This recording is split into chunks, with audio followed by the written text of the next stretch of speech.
Hi and welcome. Today I'm going to be taking a quick look at how to play my version of the Kingdom of Burmecia, or Burmecia, however you pronounce it, how to play that theme on piano. But before we get to that, just want to go over my sound a bit. Ignore the concert grand, that means nothing. I'm actually using a patch from Spectrasonics' Omnisphere library, more specifically the Keyscape Creative Suite that they just released this past week. It sounds a bit like this.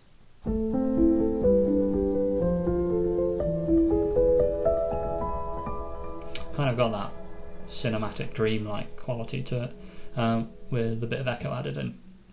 And if you want to use just a kind of normal piano sound, that's absolutely fine. It will still sound good. I just want to add a bit more ambience, bit depth to this recording. So let's get to it. Basically, all you need to know to play the Burmecia theme is just a few basic major and minor chords, and they're basically their triads, and how to arpeggiate them, because that's all the track is. So we'll start with the left hand, which is F sharp minor. It starts with, and we're in 3/4 time. So it's just 1, 2, 3, 1, 2, 3, and you're just going to play quavers or eighth notes in the left hand in this kind of pattern. We're going to use F sharp, A, and C sharp, which is the 3 notes of the F sharp minor triad. It's going to go F sharp, A, C sharp, A, C sharp, A. And we're going to repeat that for 4 bars. So if I add the pedal, that sounds like this. Basically like an Audi song. And for the right hand, we're also going to use those 3 notes, F sharp, A and C sharp, but a slightly different pattern. We're going to start on A, and then alternate between A and F sharp for 2 bars, and then alternate between C sharp and A for 2 bars. So it's going to go.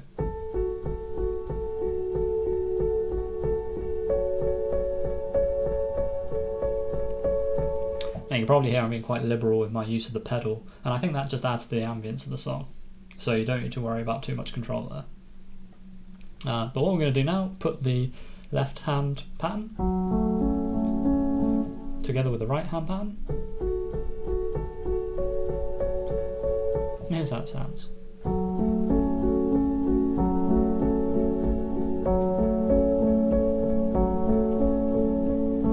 And that's the first 4 bars done. So from the F sharp minor pattern we've got there, we're going to move down to C sharp minor in the first inversion. So that means it's going to start off with E, and then go to G sharp, and then have C sharp. And then continuing on the kind of phrasing we've used in the first 4 bars, it's going to go back to G sharp, and then C sharp, and then G sharp. So, for 4 bars. And the right hand is going to do something similar as it did in the first 4 bars, but we're going to start on G sharp, and we're going to alternate with E. And that's for 2 bars, and then we're going to go to C sharp and alternate with G sharp for 2 bars. So if we put the 2 hands together, we get this.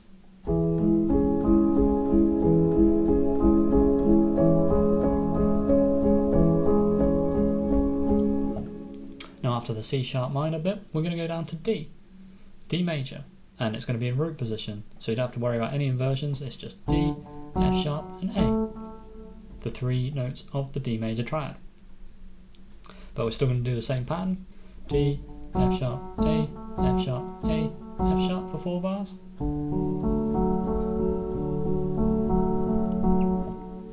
And then in the right hand we're going to alternate between A and F sharp, A and F sharp, and then D and A. So all together.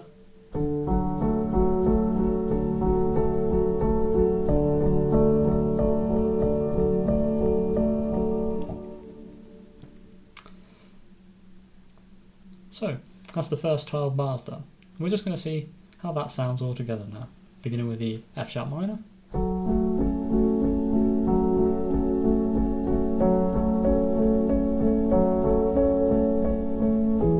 Move down to C sharp minor, first inversion.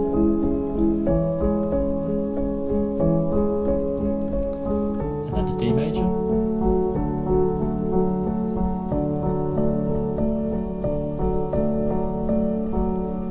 Now you can tell that's not resolved, we need another chord. The next one is going to be B minor. However, I'm not going to use the same left-hand pattern I've used for the previous three chords. Rather than going B, D, F sharp, which would be the B minor triad, I'm going to ignore the third, the D, and just go B, F sharp, and then B on the octave. So we got this pattern: B, F sharp, B octave, F sharp, B octave, F sharp. So for 4 bars. However, the right hand is going to continue doing as it's done. So for 2 bars, we're going to alternate between B and F sharp, and then for the second 2 bars, we're going to alternate between D and B. So together, that sounds like this.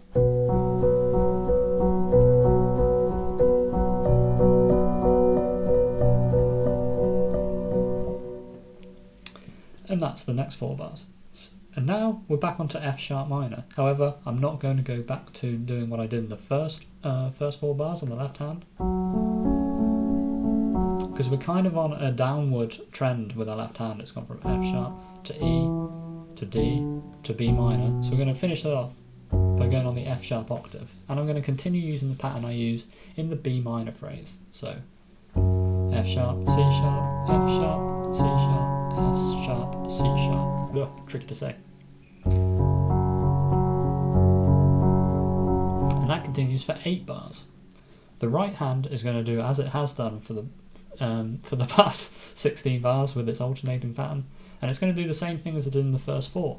So alternate between A and F sharp, and then alternate between C sharp and A. So those 8 bars go like this.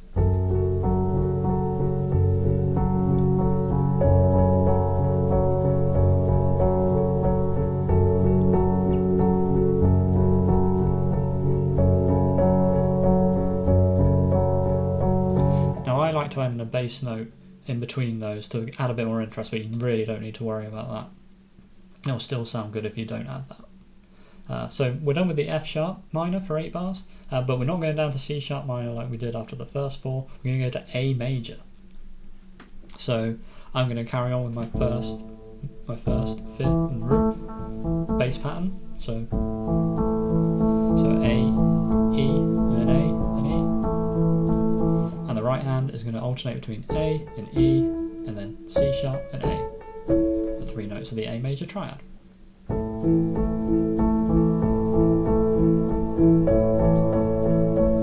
However, there is a twist in this, because it doesn't last for 4 bars, it lasts for 5. So what you want to do is you want to then go back to the A and E alternation for 1 bar, whereas the left hand still does that. So they've added an extra bar, which is then taken away from the next chord, which is E major, which only lasts for 3 bars. But again, with the left hand, I'm going to do the same pattern. So this time it's E, B, and then E, B, E, B. Whereas because it's E major, the right hand is going to be B, G sharp, and B and G sharp. Because it's only 3 bars, we're not even going to go to the E to do the second alternation. We're just going to go B and G sharp for 3 bars.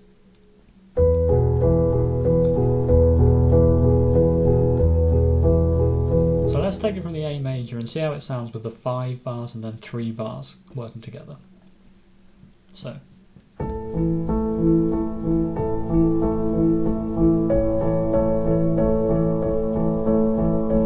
we change back for 1 bar, and then E major for instruments. We don't switch the right hand, and that's those 8 bars split into 5 and 3. So now we go down to C sharp minor, and like when the F sharp minor repeated earlier on, I'm going to be going down an octave for the C sharp minor phrase, but keeping my 1-5 octave pattern going on. The right hand is going to play alternate between G sharp and E, and then C sharp and G sharp. We're back to the two phrases in the right hand now, because we're going back to 4 bars worth of chords. The 5 and 3 that just happened is a complete anomaly that doesn't happen anywhere else in the piece. So the C sharp minor, and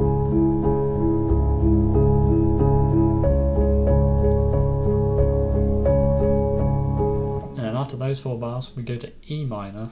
So there's a G natural,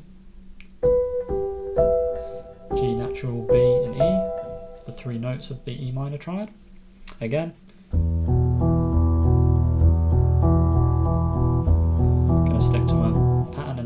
hand, but this time begin on E, so E, B, E, B, E, B. And it's going to sound like this. And we're going to go up to E and B on the right hand. And then after those four, we're going to go to B major. So we're adding in a D sharp. Now I'm changing the left hand pattern a bit, back to the old 1, 3, 5 that we did earlier. And I'll tell you why in a brief moment. So we're going back to B, D sharp, F sharp, D sharp, F sharp, D sharp with the B chord in the left hand, so it sounds like this. For 4 bars, while the right hand has B, F sharp alternating, and then D, B. So basically we're back to the pattern we had at the start of the piece. So it sounds like this.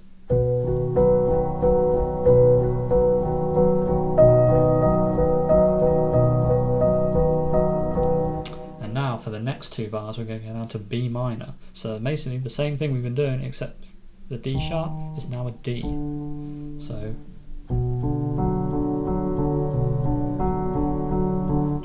the right hand doesn't need to worry, it just sticks to the B, F sharp, B, F sharp for 2 bars.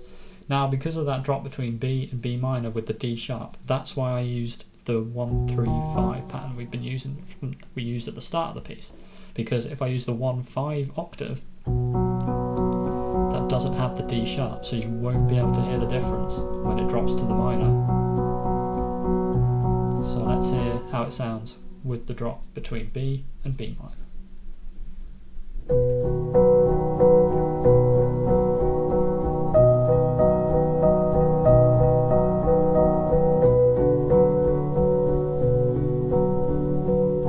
See, without the D sharp to D drop, you wouldn't really be able to tell too much difference between the major and the minor. So the last 2 bars of the whole piece, we just play G. So I'm going back to my root 5th octave pattern here to add a bit of bass, and the right hand just plays D, B, D, B, D, B. So.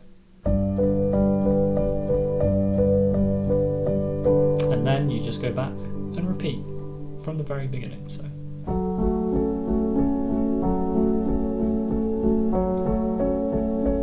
etc. So basically that is it. That is Kingdom of Burmecia. But anyway, that's the end. I hope you enjoyed it. I'm going to show a live video of me playing it now with the Synthesia chart. And yeah, thank you very much.